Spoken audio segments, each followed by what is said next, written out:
Okay, welcome back. This is section 1.3, probability, but this time addition rules. We're talking about addition rule.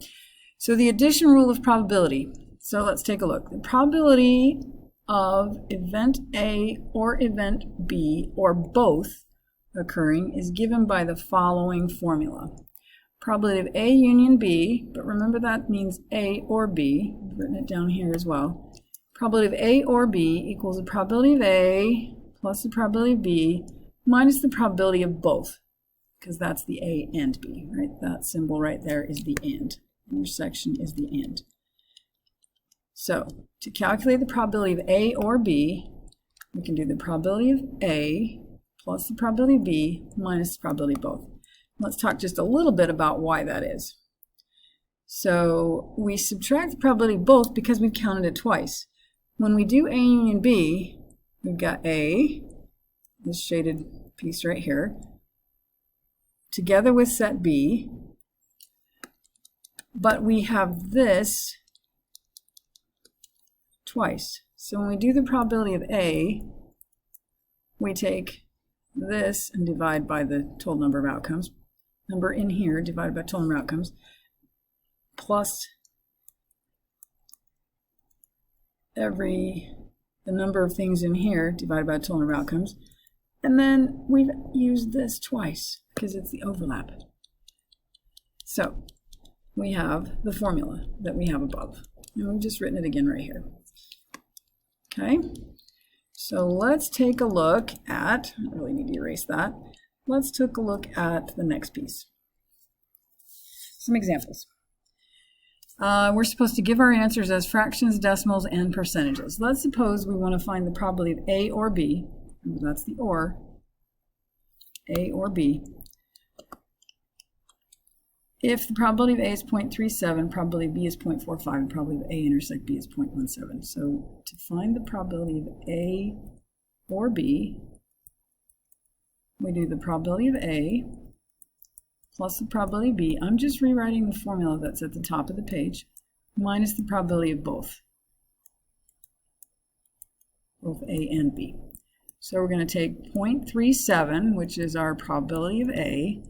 We're going to add 0.45, probability of A plus probability of B, and we're going to subtract the probability of both, which is our 0.17. And we're going to grab a calculator, we're going to do that. So that comes out to 0.65. Now, there's our decimal answer. We also have to have a fraction and a percent. Well, 0.65 is 65%. So we got that pretty easily. And this is 65 100ths, or if you remember that percents are parts per hundred, we're talking about 65 out of 100.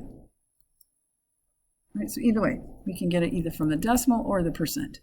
But I'm going to reduce that fraction by dividing out of 5. So 65 divided by 5 is 17. Let me just double check that. And 100 divided by 5 is 20. 65 divided by 5 is 7. Oh, it's 13. It's not 17 at all, it's 13. Okay, so there we have it. 13 out of 20 is our reduced fraction version. Okay, well, let's do number 2.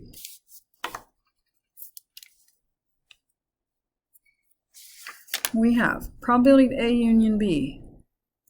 In other words, probability of A or B. We're trying to find that.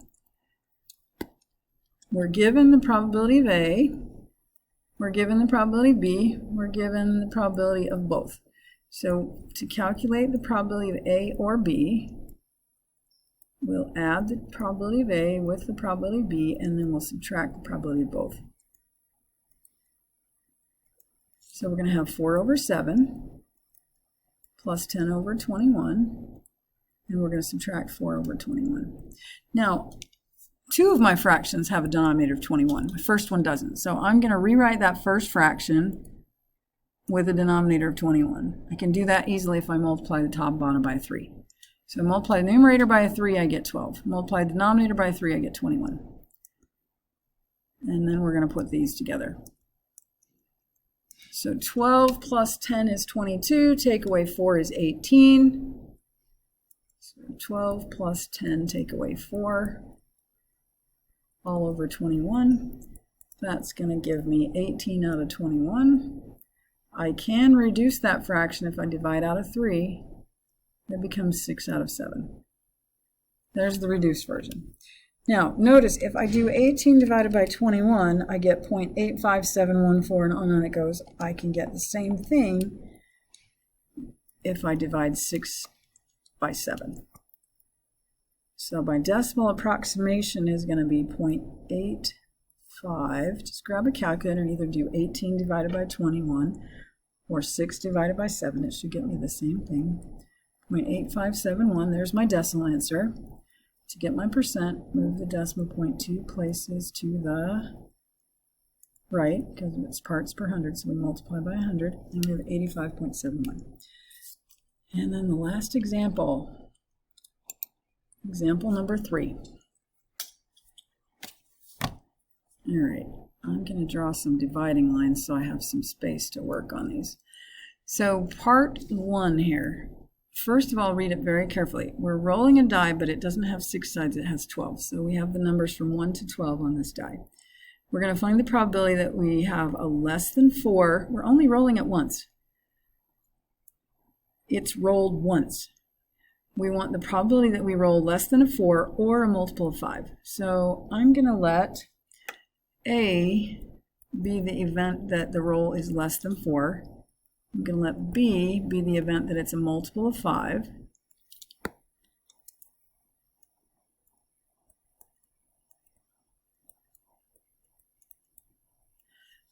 And I'm going to realize, I'm going to leave a little space because I want to write down some stuff here, that with the OR, I need to do the probability of A plus the probability of B minus the probability of both. Okay, so my event A has everything less than 4, so that's 1, 2, and 3. My event B has the multiples 5, which are just 5 and 10. 5, 10, 15 is not there. 5 and 10. So the probability of A is going to be 3 out of 12, or 1/4. Probability of B is going to be 2 out of 12. There are 2 favorable outcomes out of the 12 outcomes that we have. And then we're going to subtract probability of both. Well, do you notice A and B don't have anything in common? So there are no outcomes that are both in A and B. So that would be 0. So we're subtracting 0, nothing. So that's going to become 5 out of 12. That's our fraction. See, it's good that we didn't reduce those fractions because while they have the same denominator, we put them together. We're going to give a decimal approximation. We're going to do 5 divided by 12. So we have 0.4167. Just grab a calculator and do 5 divided by 12. And then I'm going to change that to a percent rounded to the nearest hundredth, 4.67%. So if you want to have a percent rounded to the nearest hundredth, you're going to need to have your decimal rounded to 4 decimal places. Remember that. It'll be important. Okay, number 2. I'm going to show you that there's a different way we could have done the first one. So for number 2, I'm going to take a look at this. We're still rolling a 12-sided die, but we're only rolling it once. So I'm going to list the outcomes that are either greater than or equal to 7 or odd. So if I want the odds, I'd have 1, 3, 5. Now when I get to 7, I want everything greater than or equal to 7. Not just the odds, but everything that's 7 or above. So if I list all the possible outcomes, 1, 3, 5, 7, 8, 9, 10, 11, and 12. Those are my favorable outcomes for this situation right here. So I can just count my favorable outcomes and divide by 12. So my probability of greater than or equal to 7 or odd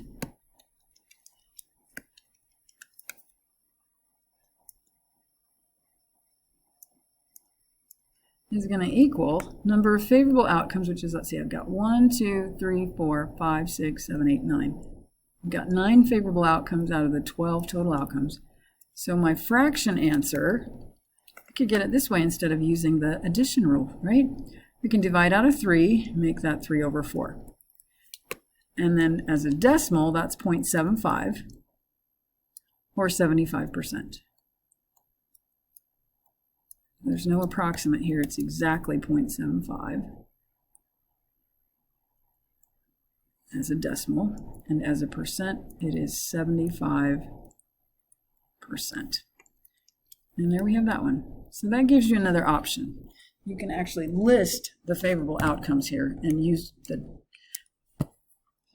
formula that we showed you last time, where we had the probability of event A is the number of ways A can happen divided by the total number of outcomes. Let's do the same thing on this one because that's a little easier, right? So we're going to do it this way again. What are my favorable outcomes? So I want the evens, but I also want the primes. So I'd have 2, 3 is prime, 4 is even, 5 is prime, 6 is even, 7 is prime, 8 is even. Skip the 9 because it's not even or prime. 10 is even, 11 is prime, 12 is even. So probability of even or prime, I have, remember this is an or, union is the or.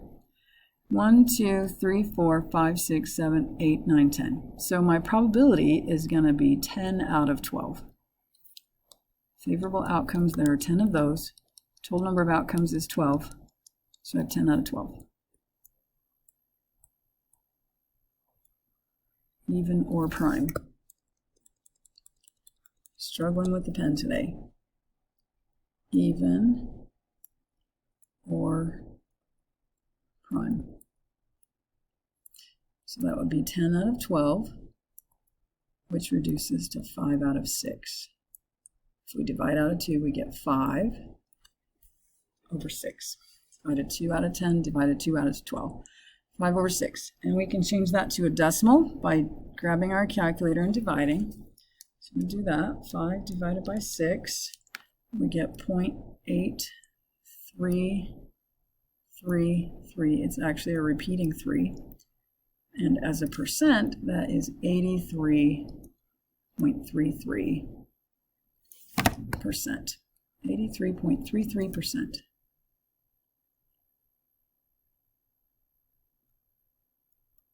83.33%. And we have all the versions we need. Fraction, decimal, and percent. 83.33%. Now I want you to think about how we could have done this.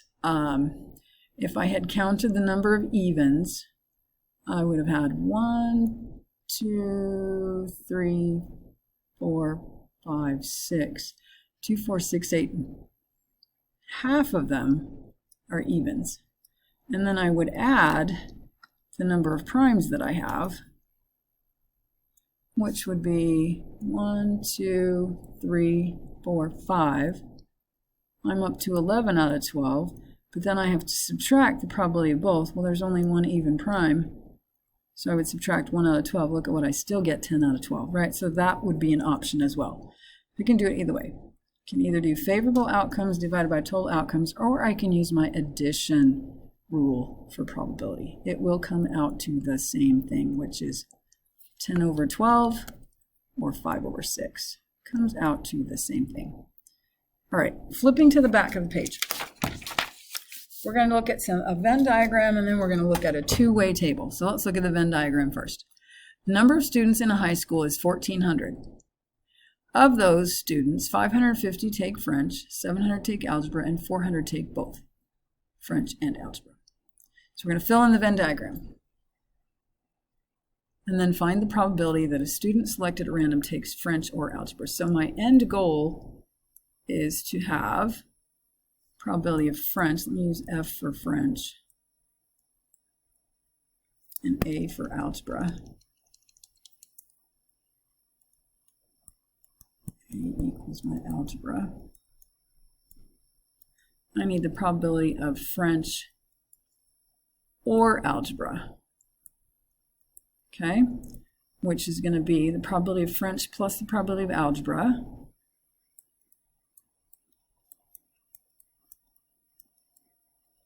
minus the probability that they take both.